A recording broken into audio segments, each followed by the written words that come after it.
ولقد خلقنا الإنسان ونعلم ما توسوس به نفسه ونحن أقرب إليه من حبل الوريد إذ يتلقى المتلقيان عن اليمين وعن الشمال قعيد ما يلفظ من قول إلا لديه رقيب عتيد وجاءت سكرة الموت بالحق ذلك ما كنت منه تحيد ونفخ في الصور ذلك يوم الوعيد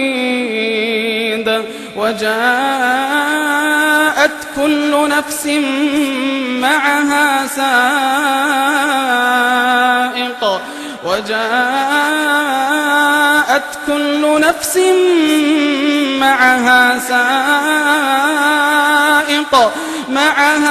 سائق وشهيد لقد كنت في غفلة من هذا فكشفنا عنك غطاءك فبصرك اليوم حديد وقال قرينه هذا ما لدي عتيد ألقيا في جهنم كل كفار عنيد مناع للخير معتد مريب الذي جعل مع الله إلها آخر فألقياه في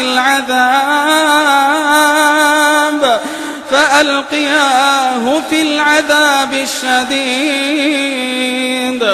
قال قرينه ربنا ما أطغيته ولكن كان في ضلال بعيد قال لا تختصموا لدي وقد قدمت إليكم بالوعيد ما يبدل القول لدي وما أنا بظلام للعبيد يوم نقول لجهنم هل امتلأت وتقول هل من مزيد وأزلفت الجنة للمتقين غير بعيد هذا ما توعدون لكل أواب حفيظ من خشي الرحمن بالغيب وجاء بقلب منيب ادخلوها بسلام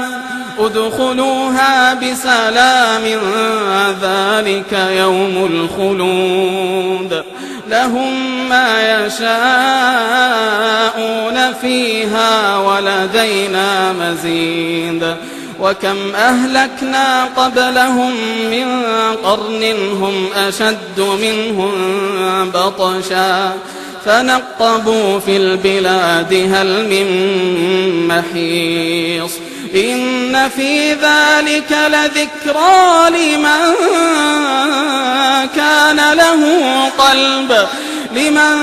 كان له قلب أو ألقى السمع وهو شهيد ولقد خلقنا السماوات والأرض وما بينهما في 6 أيام وما مسنا من لغوب فاصبر على ما يقولون وسبح بحمد ربك قبل طلوع الشمس وقبل الغروب ومن الليل فسبحه وأدبار السجود واستمع يوم ينادي المناد من مكان قريب يوم يسمعون الصيحة بالحق ذلك يوم الخروج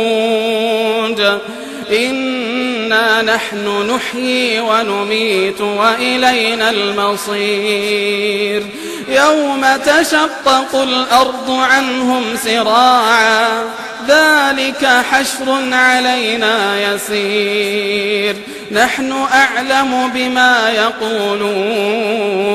وما أنت عليهم بجبار